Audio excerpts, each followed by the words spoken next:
দামি খাবার শুনলে আমাদের মনে হয় কাচ্চি বিরিয়ানি, ইলিশ মাছ ভুনা কিংবা নামি দামি কোনো রেস্টুরেন্টের খাবার। কিন্তু আপনি কি কখনো ভেবে দেখেছেন কোনো পাখির মুখের লালা থেকে তৈরি খাবার হতে পারে পৃথিবীর অন্যতম দামি খাবার?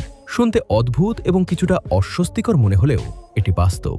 গত ৪০০ বছর ধরে চীনের মানুষ এই পাখির বাসা দিয়ে তৈরি স্যুপ খেয়ে আসতেছে, যা এখন পুরো বিশ্বে সবচেয়ে দামি খাবার হিসেবে পরিণত হয়েছে।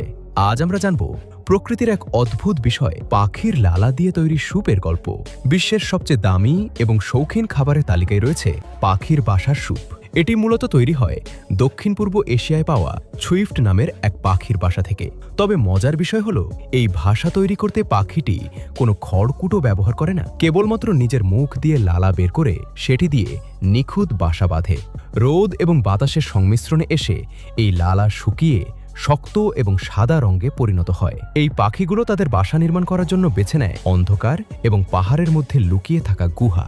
মাটি থেকে প্রায় কয়েকশো ফুট উপরে এই ভাষাগুলো সংগ্রহ করা মোটেও সহজ নয়। সংগ্রহকারীদের জীবনের ঝুঁকি নিয়ে লম্বা মই দিয়ে গুহার কাছে উঠতে হয়। এখানে সামান্য ও সাবধানতায় ঘটে যেতে পারে বড় ধরনের দুর্ঘটনা। মূলত এই চরম ঝুঁকির কারণেই এই বাসাগুলোর দাম আকাশ ছোঁয়া। সুইট পাখির এই ভাষা সংগ্রহের ক্ষেত্রে একটি মানবিক নিয়ম পালন করা হয়। পাখিটি যখন প্রথমবার বাসা বাঁধে তখন সেই বাসাটি সংগ্রহ করা হয়, কিন্তু দ্বিতীয়বার যখন বাসা বাঁধে সেটিতে আর হাত দেওয়া হয় না।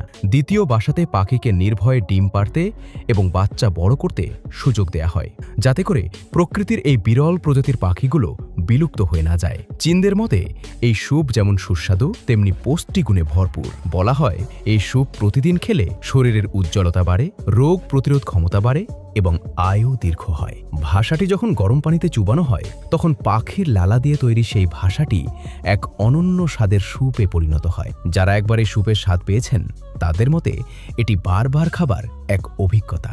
বিলাসবহুল খাবারের তালিকায় এর নাম একদম উপরে। চীন কিংবা হংকংয়ের কোনো একটি ছোট রেস্টুরেন্টেও এর এক বাটি স্যুপ খেতে হলে আপনাকে বাংলাদেশি টাকায় গুনতে হবে প্রায় ১২,০০০ টাকা পর্যন্ত।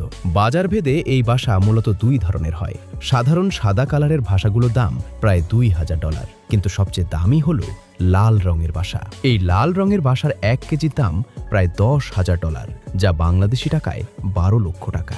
হাজার বছর আগে চীনের সম্রাটদের পাতে এই খাবার আভিজাত্য হিসেবে পরিবেশন করা হতো। বর্তমানেও বড় বড় বিয়ে বাড়িতে এই স্যুপকে পরিবেশন করাকে সম্মানী বলে মনে করা হয়। প্রাণীজগত থেকে পাওয়া মানুষের খাবারের মধ্যে এটি হয়তো সবচেয়ে ব্যয়বহুল এবং দামি খাবার। প্রকৃতির বিস্ময়কর সৃষ্টির মধ্যে এই সুইফট পাখির খাবারটি সত্যিই বিস্ময়কর। পাহাড়ের চূড়ায় ঝুলে থাকা সেই ভাষাটি আমাদেরকে প্রমাণ করিয়ে দেয় যে চাইলেই যে কোনো পরিবেশ থেকেই নিজেকে উচ্চ মর্যাদায় পরিণত করা যায়। যেহেতু আপনি ভিডিওটি দেখছেন, তার মানে আপনি আমাদের একজন সম্মানিত সদস্য। জানতে পারি আপনি কোথা থেকে ভিডিওটি দেখবেন। দেখা হবে পরবর্তী ভিডিওতে। এ পর্যন্ত ভালো থাকবেন, সুস্থ থাকবেন আর চ্যানেলটি সাবস্ক্রাইব করে আমাদের সাথেই থাকবেন।